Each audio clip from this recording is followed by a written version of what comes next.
ગઈકાલ સાંજથી રાજ્યમાં વરસાદી માહોલ જામ્યો છે। ગઈકાલે મધ્ય ગુજરાતમાં ધોધમાર વરસાદ થયા બાદ આજે સવારથી દક્ષિણ ગુજરાતમાં ભારે વરસાદ થઈ રહ્યો છે।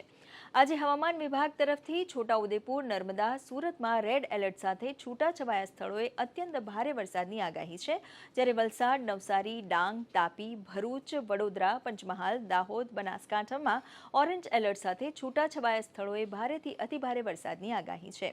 રાજ્યમાં ફરી વરસાદી માહોલ જામ્યો છે। આજથી 7 સપ્ટેમ્બર સુધી વરસાદની આગાહી કરવામાં આવી છે, જેમાં આગામી 24 કલાકમાં ભરૂચ અને સુરતમાં રેડ એલર્ટ સાથે છૂટાછવાયા સ્થળોએ અત્યંત ભારે વરસાદની આગાહી છે, જ્યારે આણંદ, વડોદરા, નર્મદા, તાપી, ડાંગ, નવસારી, વલસાડ, બોટાદ, ભાવનગરમાં ઓરેન્જ એલર્ટ સાથે છૂટાછવાયા સ્થળોએ ભારેથી અતિભારે વરસાદની આગાહી કરવામાં આવી છે। ઉપરાંત છોટાઉદેપુર, પંચમહાલ, ખેડા, અમદાવાદ, સુરેન્દ્રનગર, રાજકોટ, અમરેલીમાં યલો એલર્ટ સાથે છૂટાછવાયા સ્થળોએ ભારે વરસાદની આગાહી છે।